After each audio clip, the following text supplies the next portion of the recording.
Hey, my name is Gloria, and this is my story. Growing up, I didn't really attend church every week. My parents would attend when work didn't interfere.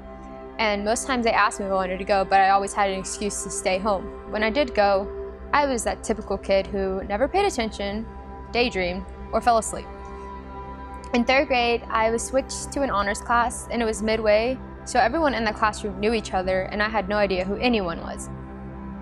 I kind of distanced myself from everyone, so I didn't really talk, and that was pretty much the way I was up till middle school, where I finally decided to get out of my shell. Middle school was the toughest years for me. That's when my dad wasn't around as much, and my mom had to work every day. My dad wasn't physically there, not because he wanted to, but because of things that occurred. My mom had to work from early in the morning till late at night. I had to wake up every day at 3 or 4 to go to my uncle's house so I can still go to the same middle school I did with all my other friends. I came home and I tried sitting, talking about my day with my mom, but she was tired, so I couldn't force her to wake up to talk to me. Some days, school had events that parents could come to, and I really wanted my mom to be there, but she had to work, and I know she had to. When I tried talking to my sister or my brother about it, they weren't really around either, since it was a hard time, so both of them had to work, and it was just me and my little sister at home. That's where my anger kind of grew, because I felt abandoned by my parents, but I know it wasn't their fault. That same year, it was 7th grade summer, where my cousins decided to go to a church camp, and my aunt asked if we wanted to go, so my mom said we could if we wanted to. I was 13 when I went to the camp. I met my best friend there, Jessica. It was a great experience, and I told myself I'll accept God then. I said it, but I know I didn't act upon it. In 8th grade, well, actually 6th through 8th grade, my anger with God was tremendous. I was so angry that I had to take my anger out on someone. I said I had to. So I picked myself on that.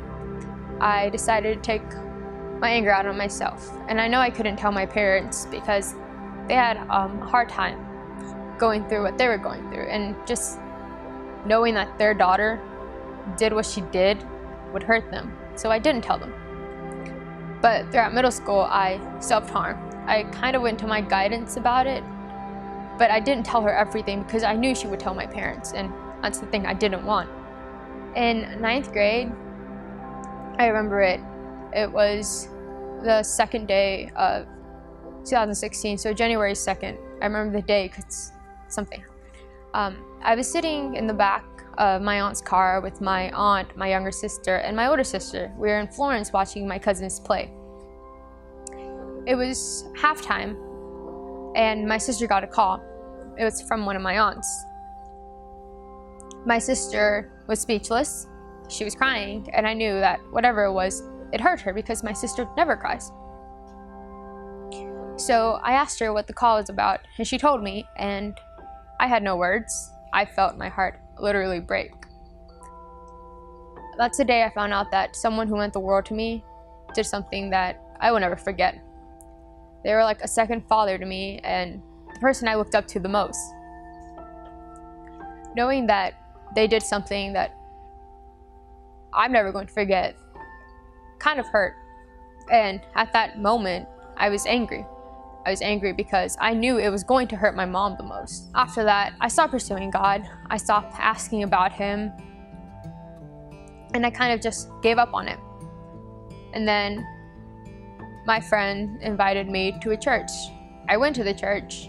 It was nice to have those people around me, people who loved God. But at the same time, I felt uncomfortable because I didn't know much of Him. I thought I did, but I know I didn't. It was nice to just be there. And that same year, I was invited to a church camp. I went, but again, I didn't feel comfortable because I didn't know God the way they did. It was around October where Abigail invited me to the mix again. She invited me years before, and I only came so she stopped bugging me, but this time I came willingly. I came here, and since everyone knew each other, I didn't feel comfortable. I still didn't. But I felt comfort in the way she looked at God.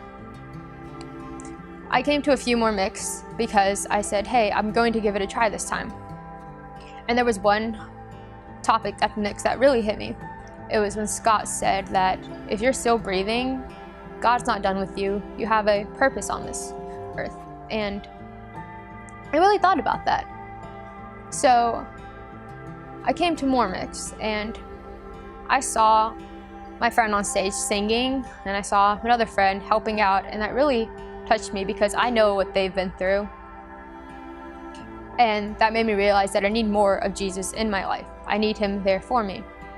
So I told myself that I'm going to accept him in my life and pursue him more than I did the years before. Not long after accepting him, I came to the realization that things are going to happen in life, but to see them on stage, to see them pursue God even after everything that's happened to them, it made me realize that God doesn't leave you even when you think he does.